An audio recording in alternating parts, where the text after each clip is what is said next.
everybody. Welcome to episode, Chris, is it 28? 28. You said 28 last week, but it's actually 28 this week. Yeah, well, I noticed in my notebook today, when I was writing notes on, I had 28 last episode, but that's not what I posted on my site. I'm a little confused. What can I tell you? Anyway, episode 28 of That Range Life, a show sometimes about golf. And lately, it's been pretty golfy. I'm going to just tell you, hey, I got to shoot you straight before we get into golf. What? I hate this light you're using. I hate it. I know we already talked about it. I tried to get past it. Look how nice and white my teeth are. You can see. Did you notice I got new glasses? I have new glasses. No, they're like too glared out whited out from the light. They're not glared out at all. What are you talking about? It looks amazing. That's a bright light. I mean, no, don't get me wrong. And this is down to like 15. It's not even 100. It's higher lighting quality. I'm not telling you like I got a studio quality presentation here, but it's better than the yellow lights I've got, stage left over here. Yeah, I have the yellow light, but I have to like direct it against the wall so it's not as Right. offensive. Yeah, I got to bounce it around. So just deal with it. It may turn off by itself anyways, and you're gonna get your comfortable lighting at some point. It would not be a That Range Life production if we didn't have that technical snafu on your side. Just wouldn't be the same. It's true. All right. So we're still trying out this new format on this show. We're, coming off Lockdown Golf Podcast. We're starting to settle in and we're still trying new things, trying to get figured out. So without further ado, we're going to open the show with everybody's favorite segment, Gear Talk.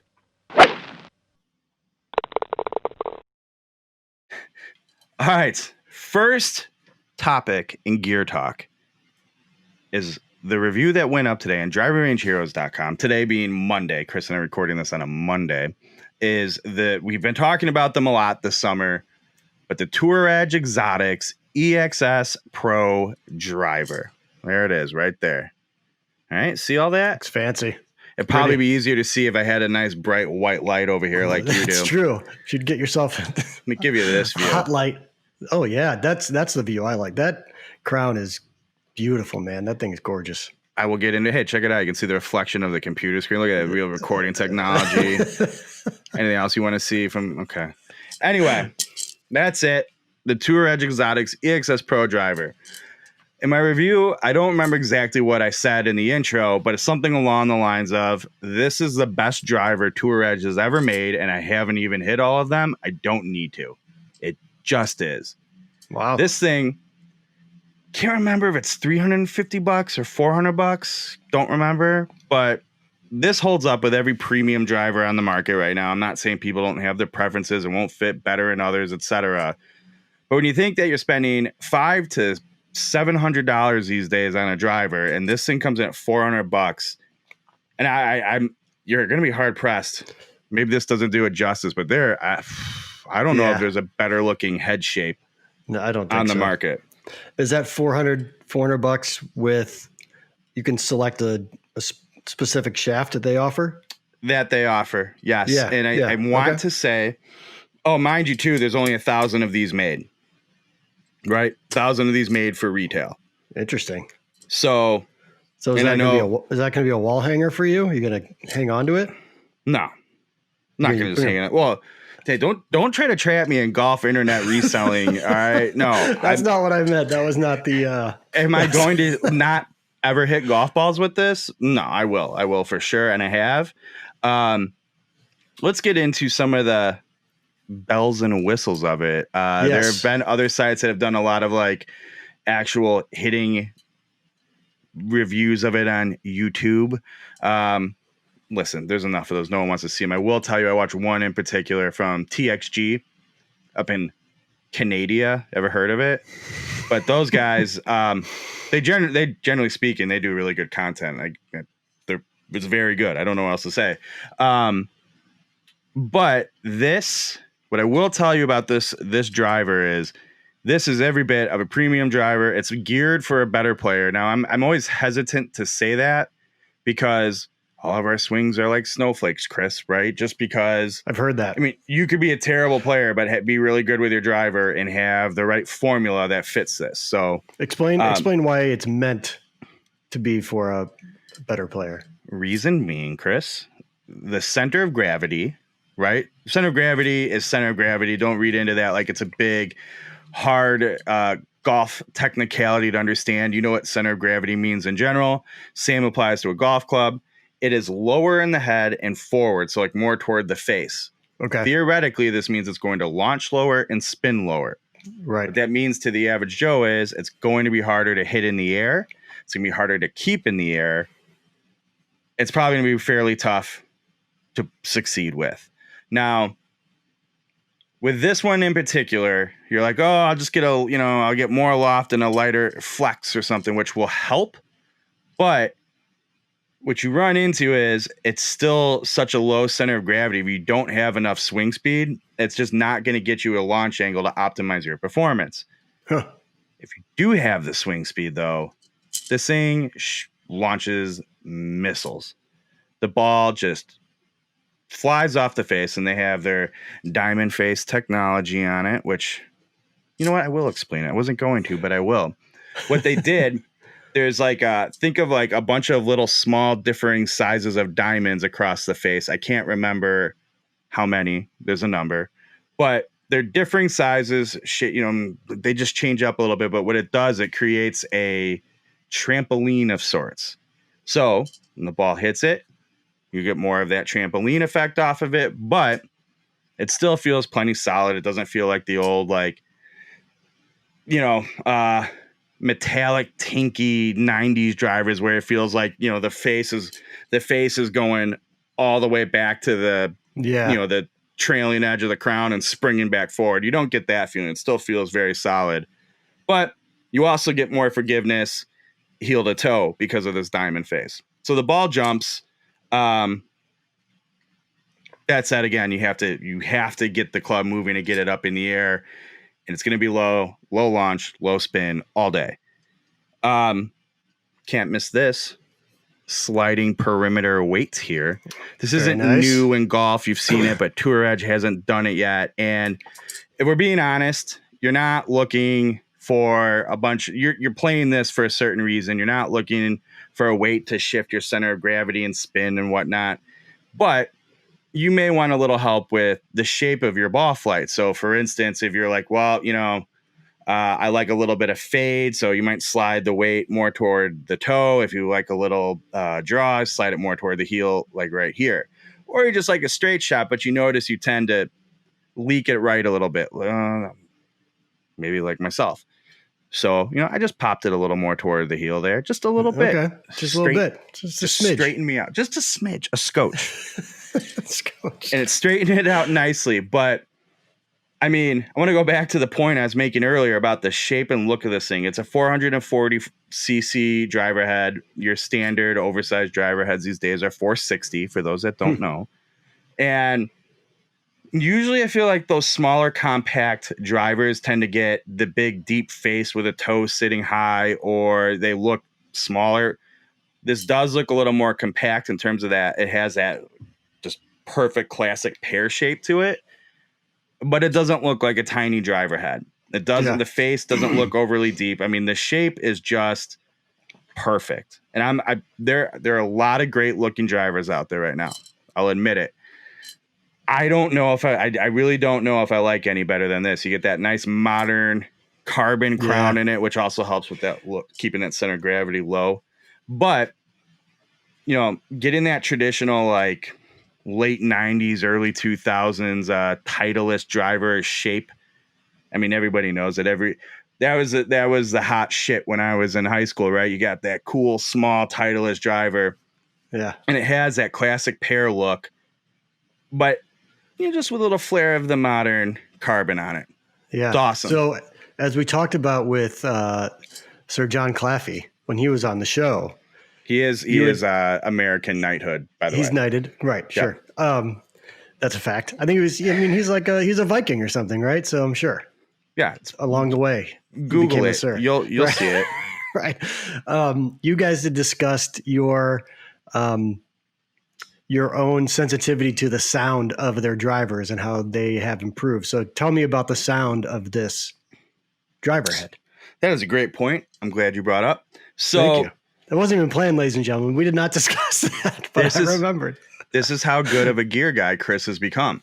That's And right. That's that right. is true. So the original, so both this and the EXS 220, which is the more player friend or everyman player friendly, amateur friendly, sort of, right? I'm not going to Chris say McEwen that. friendly. Oh, okay. Bo Jackson's playing the EXS 220. I saw that. Yeah. Matter of fact, we got to hit up John so I can get him on the other podcast. We can get him on this show too, but I think Bo Jackson as a guest would be a good get. I don't know about you. I already got. Yes, we're gonna get him on this show first. I already got Fair. you. I already That's got fair. you a good get on the other show, Mister. See what I did there? Side note: I played golf with somebody the other day, and they did like a Chris McEwen Mister, and I totally did like one of these. Like, you're all right. Oh yeah, it is. Yeah, it's fine. So let's talk about that. These new EXS Pro and 220 drivers sound really, really good. To what you were referring to was, I was critical of the previous EXS driver from last season, or I think it was last season.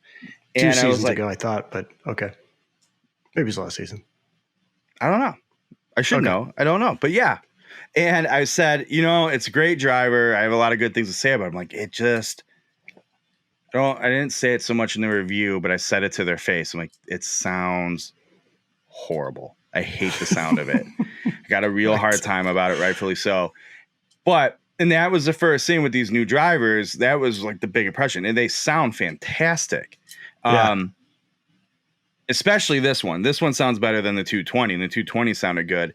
They said the way they did that, they put a sound diffusion bar, right?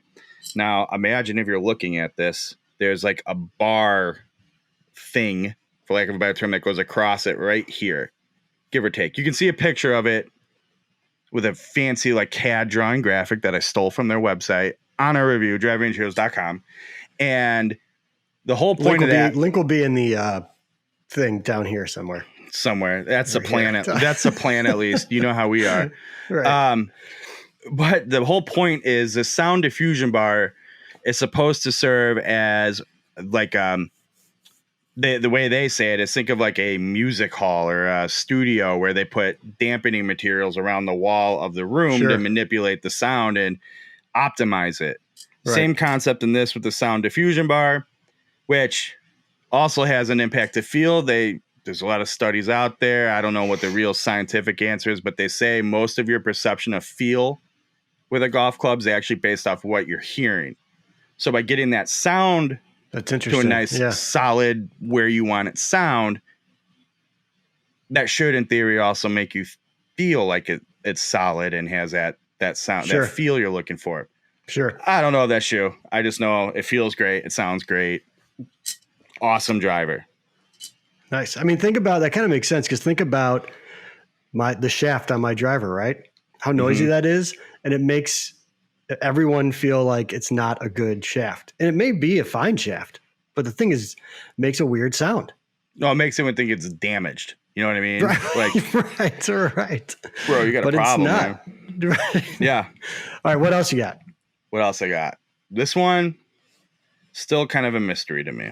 Let's see if I can get it to look all right. The picture here. It's been out for some time now. We're probably one of the last people to post it. The Superstroke Wristlock putter grip. Okay. Let's talk about what it's supposed to do. I can do a lot of this with it on, pointing it at, waving at the screen. What it's supposed to do is be versatile for regardless of how you like to hold the putter, right? Whether it's standard grip, claw grip, reverse hand, whatever. Okay. But you'll notice this part is very accentuated. In theory, it's going to be hard to show here. It's supposed to lock into your wrist like this. So you don't want to do arm lock. Interesting. You don't want to do like a belly putter that you don't anchor. You don't want to do a broomstick that you don't anchor. But you want sort of like a standard length, but you could use a little lock. This is it. Right? Okay. That's the design. Here's the problem. Notice how it's locked into my wrist. Look where my hand is. Yeah. Even here you can see it, right? Yeah. If I all of a sudden take a grip. Yeah. So you'd have to be right. Now just watch what the grip does. You only need to see this much of it as you do here. Watch what the grip does as I lock it in. Yeah. I mean, what is that? Yeah. 45 degrees? So hold it. Can you hold it a way that would lock that in place? That's it. I mean, that's it. I didn't know Something if you like could that. go like just straight shaft, like just straight down the I back mean, of the. it's like I'd have to be grip. like this, which is very uncomfortable. Yeah. And even that, like, it's still like how much my wrist is bending in. So I've tried it. The only thing I could think of is like if I can get it higher up. Well, now that means my putter would have to be like 6 inches longer.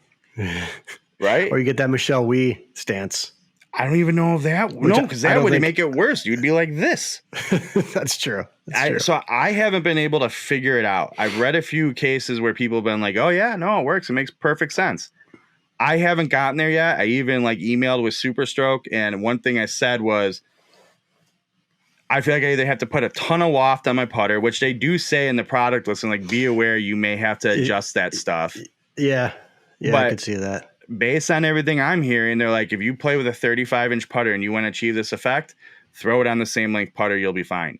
I don't see it. Seems like the math doesn't add up. Doesn't add up. If you went straight, like you go like this with the grip again and put it where it's I'm gonna back up for you. Straight arm. Okay. So you would have to claw it almost to use it. I can't do it. Either way, I mean, all right, so that's probably interesting. That's as close as you're going to get right there. Yeah. Yeah, I can't figure it out. Either way, it's a ton of forward press. I haven't figured it out. It doesn't mean it's not possible. If you build, you're getting fit for a putter from the start and you design the whole putter to be something like this, or maybe your hands and wrists are just different than mine. Some people I heard of like are using it traditional, like with, the big nub backwards, and it's more like kind of like that two thumb-esque design. Right. But from guys, I mean, I use their putter grips. I play a pistol. I don't know what they're calling it now because they changed. Yeah, that's what I use. I use the pistol lambkin, but Pistol GT Tour. I play that on all my putter grips. Love it. And I even get it. Like, I even get them customized. Oh God, they're so good. I love that putter grip. Bush on it. You should have got Bill Bush. That's that Bush. That like sports in me. Bush. The traction material on Superstrokes, I love. It's so good. I can't figure this thing out to save my life. All right. I won't name names, but I have texted with a bunch of other really cool expert golf blog review guys sharing very similar feedback. I have asked club builders, a little more different in there, but most of them still kind of being like, I don't know, man, So I'm not saying it's not any good. I want that to be clear. I'm saying I can't figure it out, and it isn't as straightforward, especially if you do your own club work. It is not as straightforward as running to the store, grabbing one and throwing it on your club. Yeah. I do think Superstroke tries to give that illusion a little bit. I should say illusion. I don't think they're trying to. It's not a magic trick. They're not trying to be deceitful. They are inferring that it should be that way, but I haven't seen it. To that, so to speak. Right. That's a great thing about your reviews, though, man. Like you review your personal experience. I'll be honest. In the effort to try to figure this thing out, I wrote that review a long time ago and finally just went, I haven't unlocked it yet, so I don't really remember everything I said in it. Hopefully, it's similar to what I just said here. But is that review coming out today as well? Is that out? As this is released, it will Thursday, be live. It will be live. It will be so live. That link will also be somewhere down here. Somewhere in that vicinity. Anyway, that's that grip. And that, my good friends, concludes Gear Talk. Woo, Chris, that was some Gear Talk, wasn't it? That was good Gear Talk. I enjoyed that Gear Talk. That's what people come to this show for. Gear Talk. All right, let's catch up, huh, man? It's been a while. Actually, we didn't even really talk to each other much this weekend, which is not normal for It's true. I tell you what, this post-lockdown golf podcast era is just new beginning for all of us. Yeah, you're right about that. I was saying that in a joking way. It's probably pretty true. So you played a couple of significant golf courses this past week. I played one sort of, I think, significant to us. I don't know if it'll be significant to anyone else. But I think first blush, I would call yours more, the golf course wise, more significant than the one I played. One of the ones I played. But yeah, the first course I played this week was what we often affectionately refer to as Kishwaukee National Golf and Tennis Polo Country Club. okay. Most people might just know it as Kishwaukee Country Club. It is out in DeKalb, Illinois.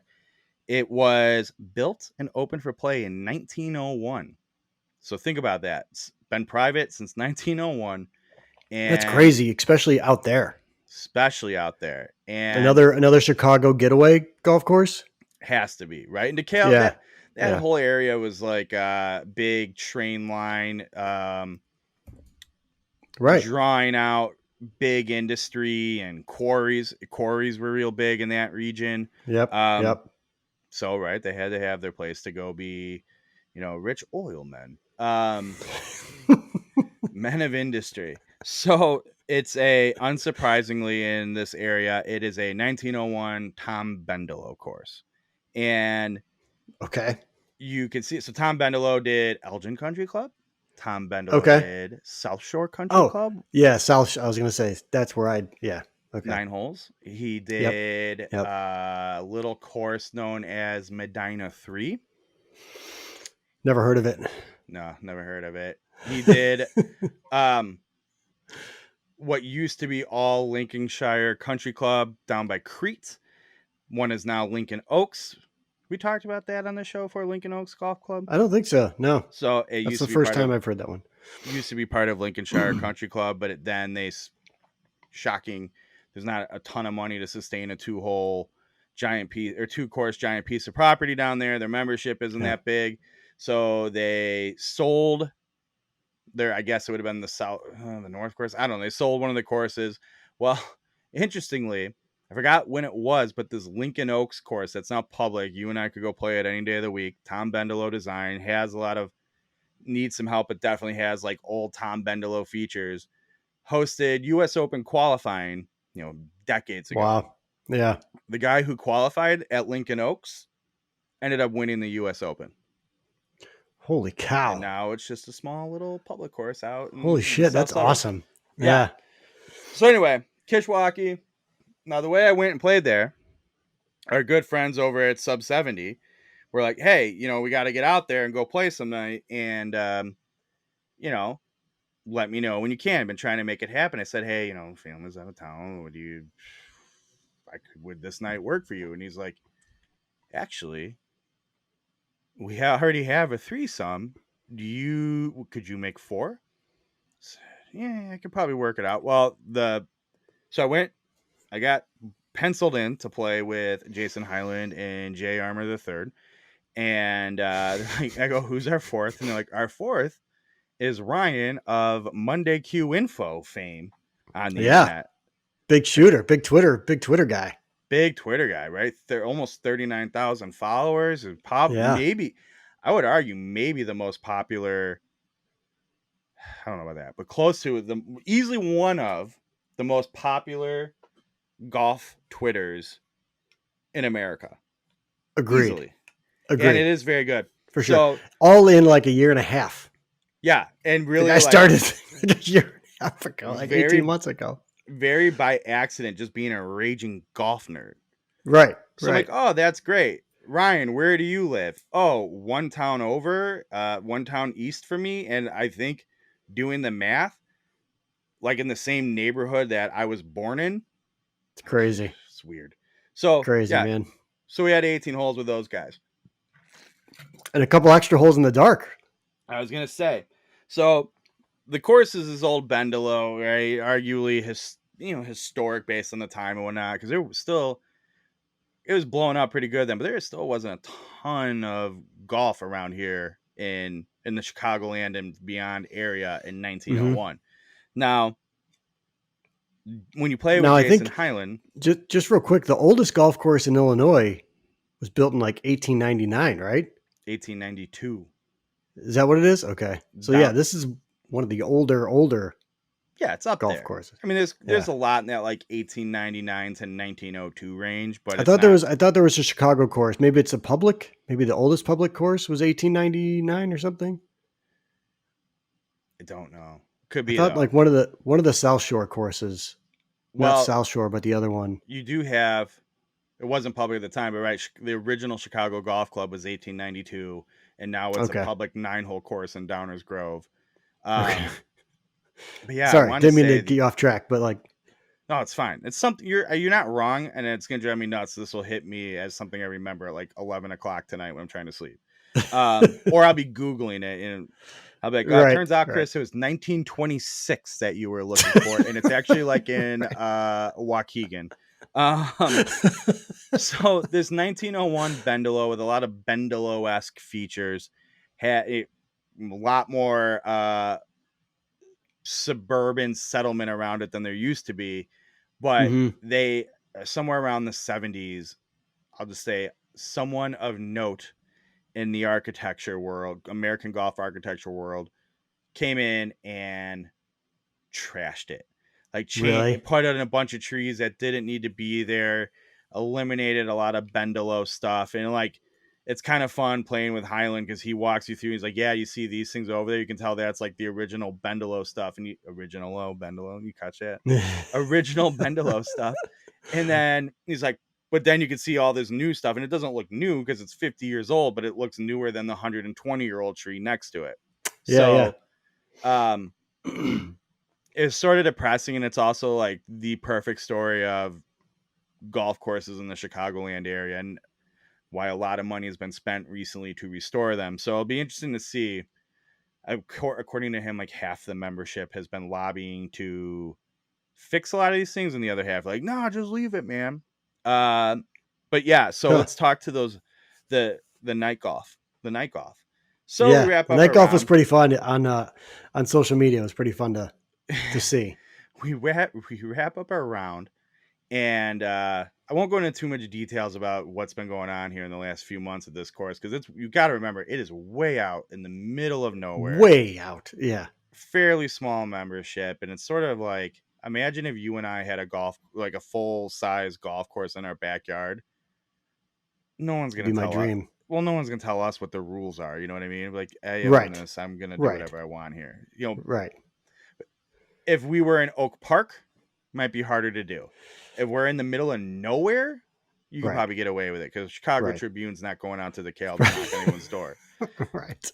So, we're mingling about outside or around the place in general, and it's weird because all of a sudden, there's a handful of other people wrapped up and they're mingling, and it's like all of a sudden you could just feel a light buzz adrift, and you don't really know what's going on. All of a sudden, I hear someone going, "All right, first hole, scramble.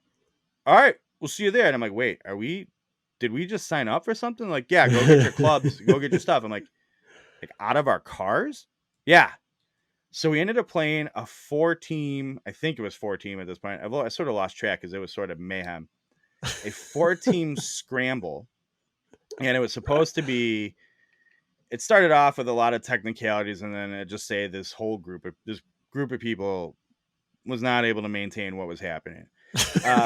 So we start out this scramble and thinking like we're gonna play 3 holes, and then they had like a tiebreaker, and that should be just enough light. We quickly realized that was not the case, and light ran out a lot faster. So we Right. played 1 hole out, and it's supposed to be like in a sudden death kind of thing. Like if one team got a 2 and we all got 3s, we're all eliminated, It right? was over. Right. Okay. Which didn't make sense to then how we even set up the game in the first place, but whatever. So then we ended up playing no one wants to do that way. So they had a point, right? We go on to the next hole. I don't remember where and what, but we got a point in everything. And then all the teams are owning other teams. I don't remember what happened. All I know is we end up teeing off on a 185-yard par 3 that's hard to see in the light and figure out like where to hit to. Yeah. And it's a tough shot, small green. We all play the hole and push. So we're like, all right, back to the tee. And some people have their own carts. So they have their lights and they have lights on them. So they're parking their carts by the greens, the Right. green, just so we know where to shoot. You still can't see it. Right. And we play again. No one hits the green and push back to the tee. And at this So, point, you're using like an iPhone flashlight to keep the light on the ball well, on the tee box, right? So this is hat hole. We're now like holding our iPhone lights on, Right. doing this thing over people's golf balls on the tee, so you can see what you're swinging at. Right. And I don't even remember what happened, but we're on the green and it's Jason Hyland's shot, or if it wasn't, I don't know, but made the putt. We win a hole. And we ended up not owing anyone money, but it was awesome. It was tons of fun. Everyone had a great time. Didn't Well, Highland have a natural birdie? Wait. Oh, okay. Okay. And you can go find this in either I forgot. I always forget what his Twitter account is, and maybe you know. A case of the Golf One. A case of the Golf One. And you can either see it on his or the That's where I saw Range it. Heroes Twitter. There's a video of me. I am crouching down, lighting up Jason Hyland's tee shot. I mean, it is pitch black. Right. He's hitting. He only has 2 irons in his bag, not counting his wedges. He plays up to a seven hybrid. Oh. And it is fascinating. So I'm sitting there like right next to the ball when he hits it, and in so many words, I'm like, "That's flushed." And caught on video. So it's go find it on Twitter, or Twitter or Instagram, because it's so much better than that. And your commentary is so much better than that. And it is flushed. Like I'm like, I just saw the club, come through and hurt him. Like nailed it. So again, by the way, when we were playing this par 3 thing at the last hole as a group, we basically said, if you can't find your ball, you can play it free drop from your best guess of where it should have been. Obviously, you can't say it was on the green because you'd see it on the green, but right. So we're like, people are like, I think it was here. So Hyland hits it, and when at this point we're playing our own game. This came from us being like, I don't want to stop now. It's too much fun. Let's do one more in the dark. I think it was Ryan Monday Q's idea. So, all right, we all hit our shots. I think I'm short. Who knows where everyone else is. There's a ball probably 8 feet pin high to the left. A little subtle slider left to right putt. Yeah. It's Hyland's ball. Just steps up, boom, drains it. Natural birdie and pitch black. It was awesome. That is awesome. This was like this is easily some of the most fun I ever played in golf, and then to have that happen, especially because Hyland was so he played quietly pretty well. I'll agree with him. It didn't look pretty, but he played pretty good golf and was acting like he just shot a million, and to the point we were all like busting his balls. But I was like, and then after the fact, he's texting, the guys, I'm really sorry. I opened a room. Like, no, dude, it's fine. We were just like, it was a great excuse for us to be able to bust your balls, dude. Right. Right. Tons of fun though. And then the fact that he did that, just like, what an unreal. That's awesome. Unreal time. Oh, by the way, Kishwaukee National. I like that K on there. That's nice. I need to take a trip there myself. Get a good. There's so few good K hats out there. So I got this. You'll like this even better. But coronavirus, right? I don't want to try stuff on. Oh man. Said it was a medium, and I'm like, yeah, that's what I wear, and that's what my other buckets usually are from Imperial. Well, I don't know if it's like a kid's medium. Doesn't fit. Oh, the good news is my son's been saying he wants a hat a hat. Oh, perfect. So Liam, I totally got this for you, bud. What a good dad. Yeah. Sneak peek.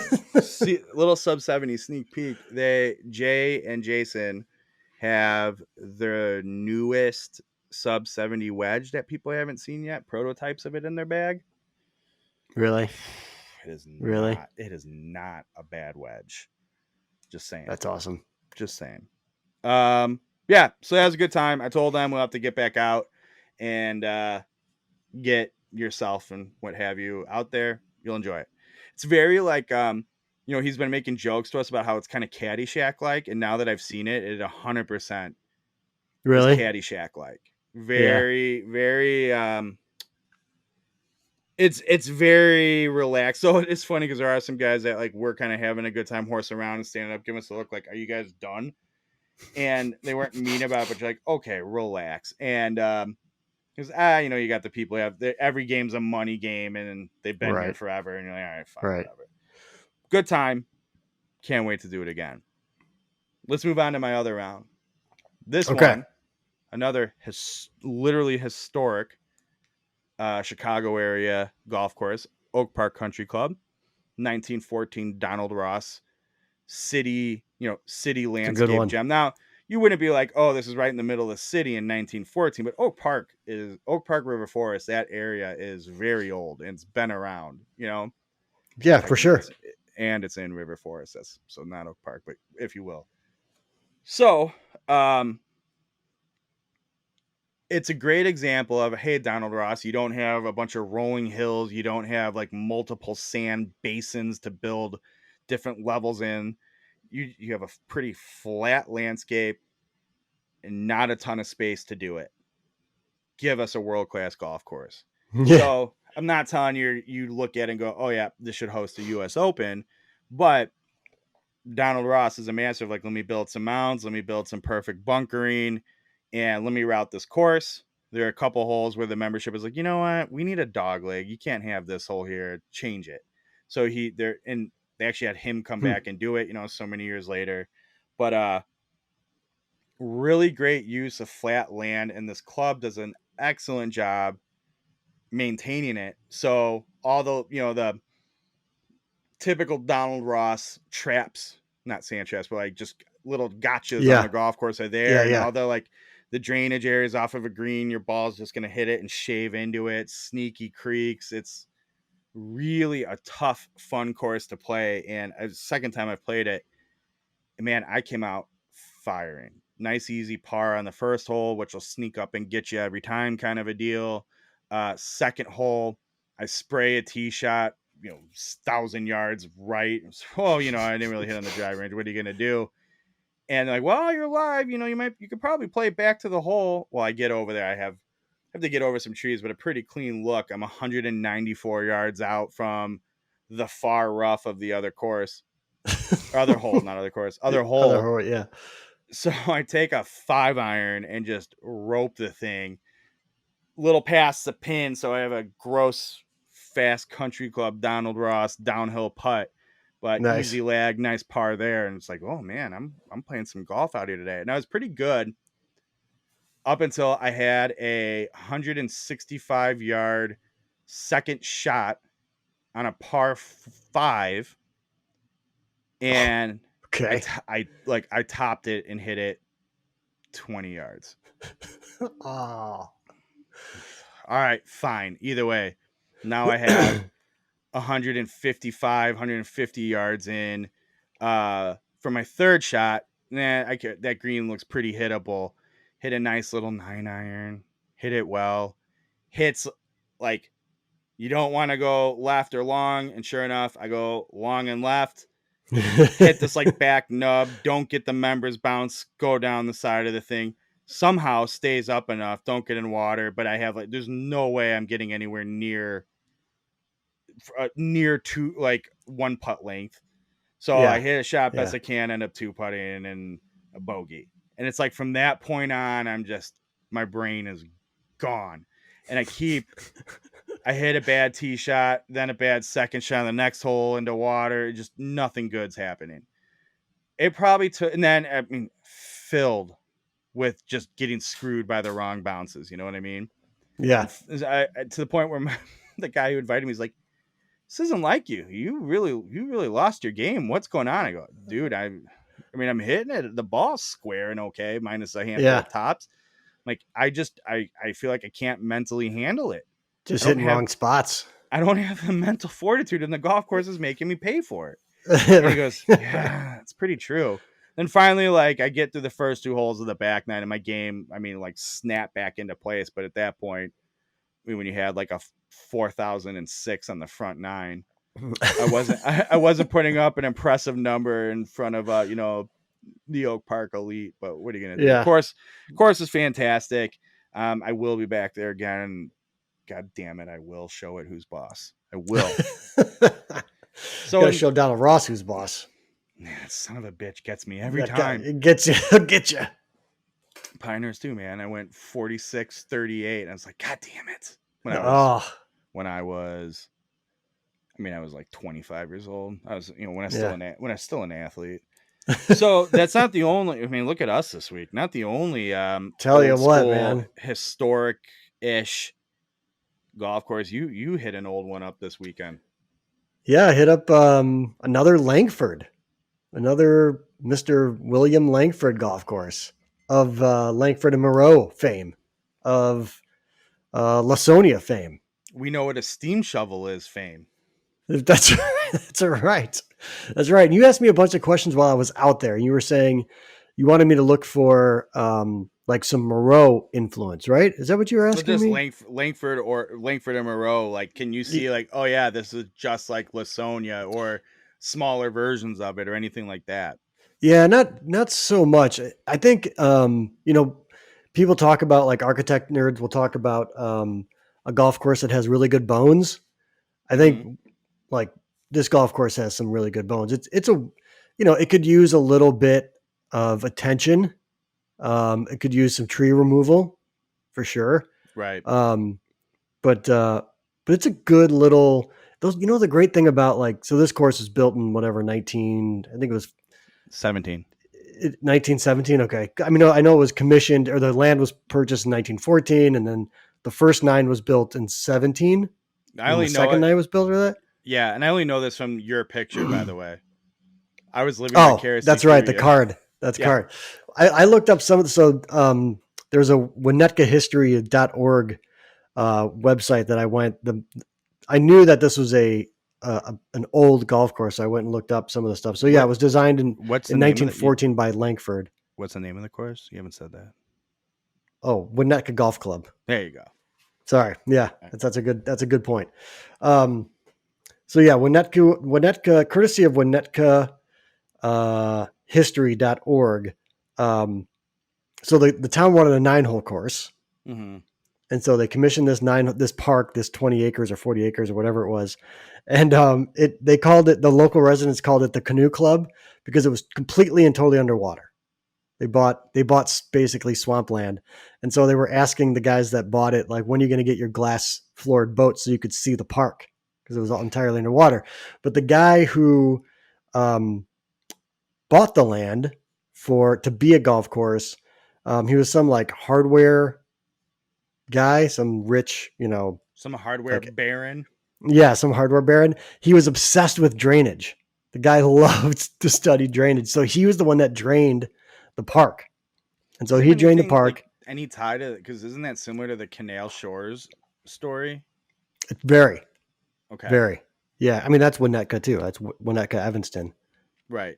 They go through both towns. But so they brought in Langford, who's a Chicagoan, right? Yeah. And he designed the first 9. Came back. He did it totally for free too, by the way. He designed this course totally for free, because it was like, a local favor or whatever. Well, And I think he was notorious for it. So he ended up being a member at this club that used to be in Oak Park and has been gone since like the 50s or 60s, called Westward Ho. And okay. he did a lot of teeth cutting there, and then ended up Yeah. designing. They rebuilt that course like a zillion times in a short period of time.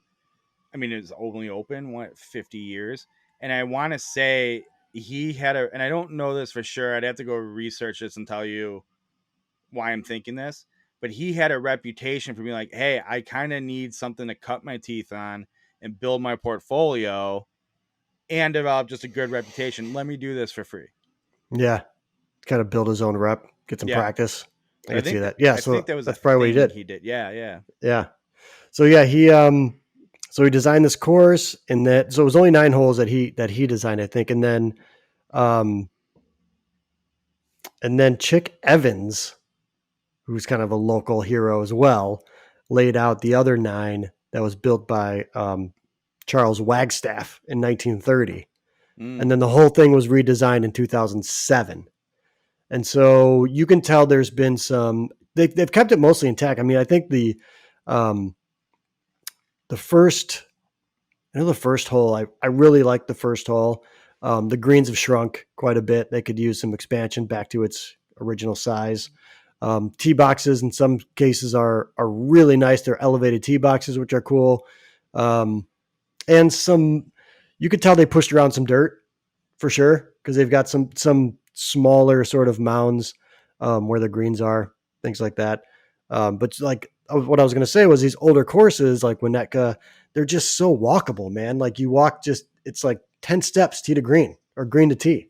It's so nice. To the point where you're like, hey, would it have killed you guys to put a little room in between these for my own safety? It's true, man.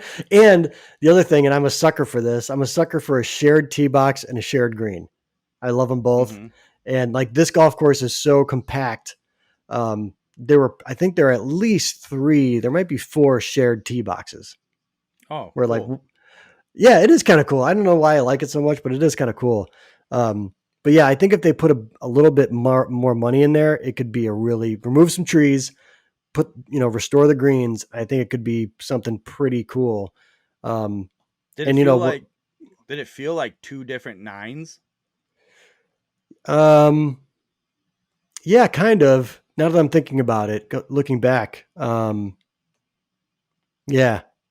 I do want to play it again. I know it's kind of a haul for you, but I'd like you to come out and check it out too, because I think you might appreciate it. It's a great facility. They got a nice big range, a couple of different practice greens, putting greens. They do a good job. The greens were in great shape when we played out there. I don't think it's a super busy course. The fairways could use a little bit of they got some crabgrass or whatever, but yeah, it's a good little course for $56 to walk. Can't complain. Yeah. And it was 20 minutes from my house, which was good, because for the first time we make these jokes about McEwen time, about how I show up, kind of like when you showed up putting your shoes and socks on at Lasonia. Yeah. That's kind of what I do all the time. This time it was legitimate. Like I had planned on getting there early, hitting some golf balls, getting ready.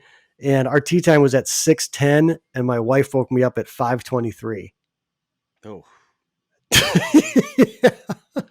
I made it. I was there waiting for the other guys to finish up their buckets. That's how close Winnetka is to me. So it was great. That's the advantage of having a wife that goes to bed at 7 p.m. She's like, That's I'm true. up already. Let's go. Yeah. Yeah. She's like, Chris, it's 5:23. I'm like, oh shit. And not only that, so I walked from the car to the tee box, parred the first 4 holes.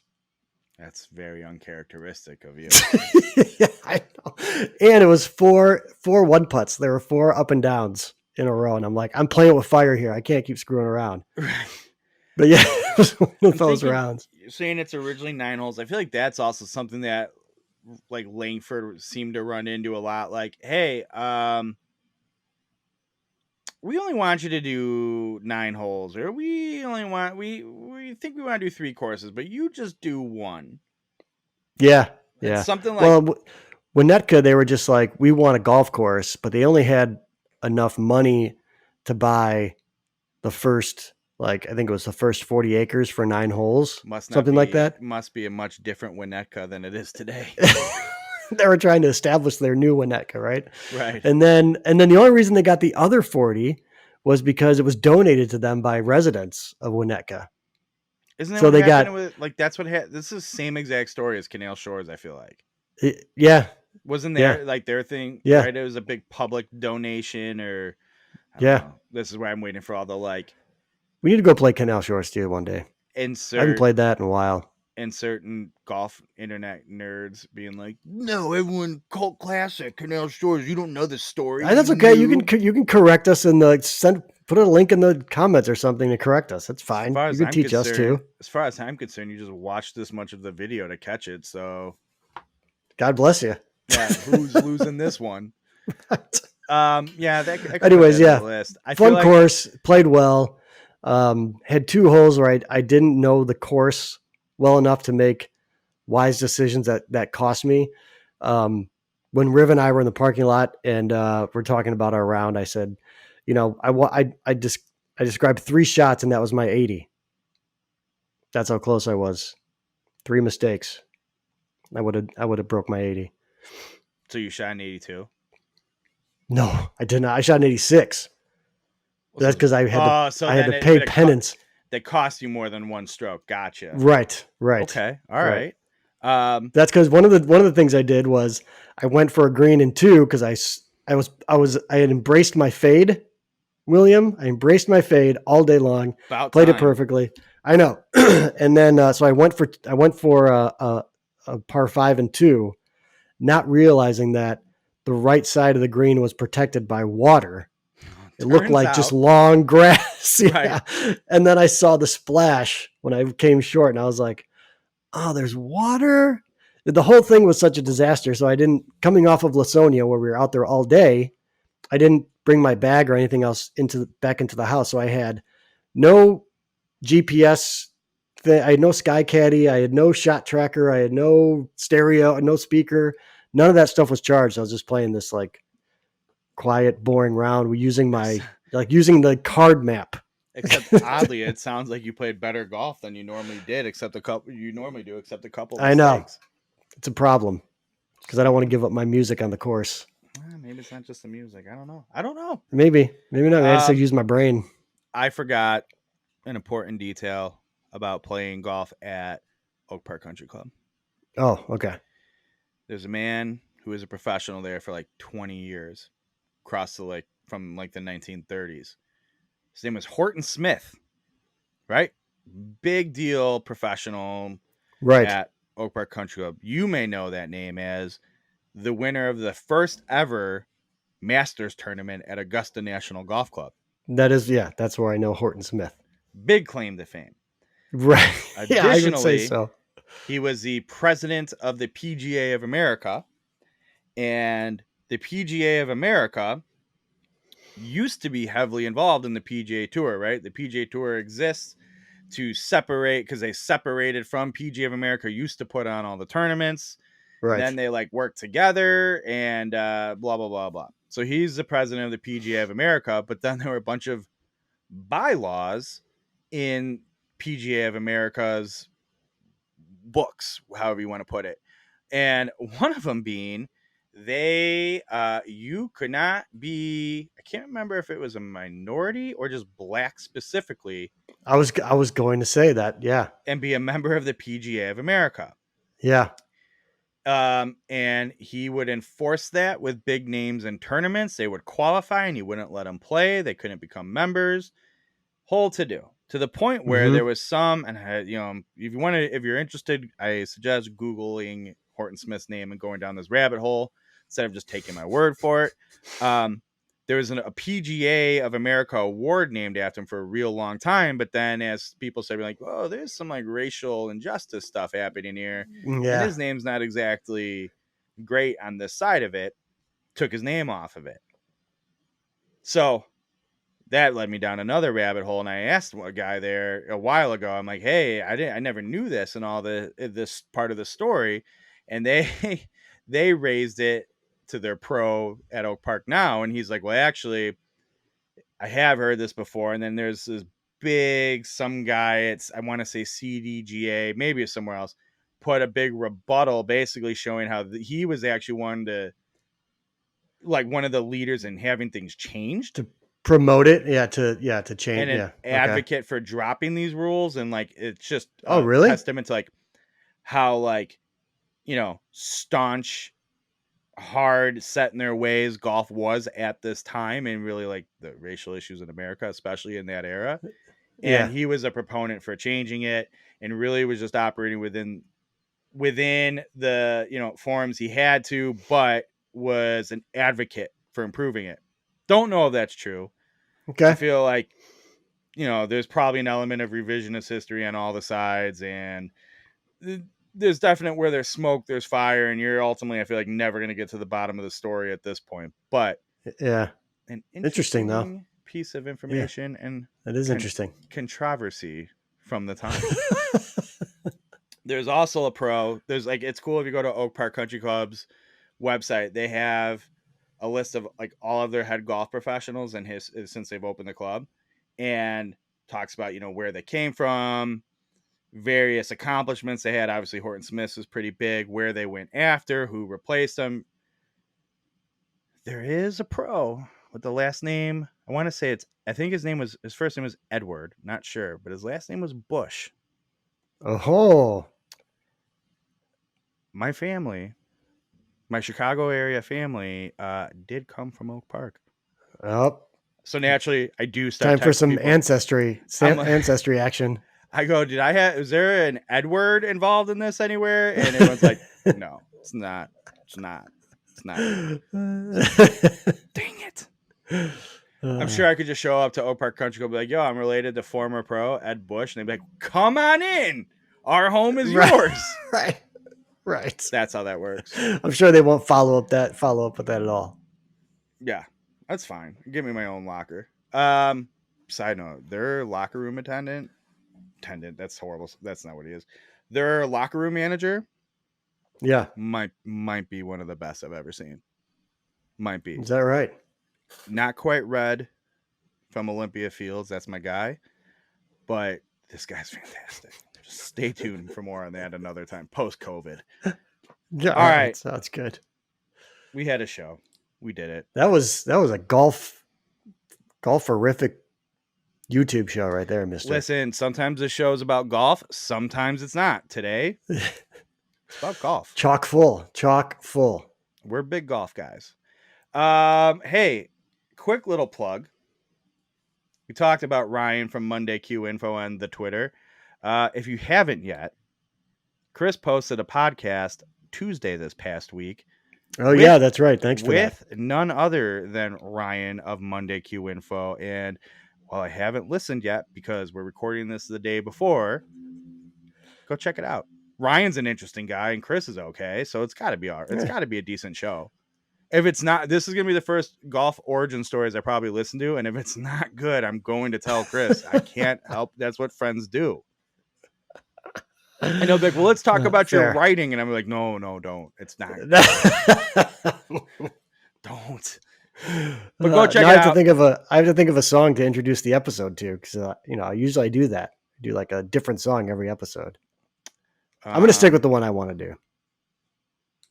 I was going to say you should do The Wait. Don't know why. Just feels good. Or China Grove. Oh my God. I'm not doing China Grove. If I ever go on that damn podcast, I'm choosing China Grove now at this point. Or something. There's something Joe Walsh. All right. We've had enough. Let's wrap up the show. Chris, it's been a pleasure. Everybody, thanks. We'll see you next week.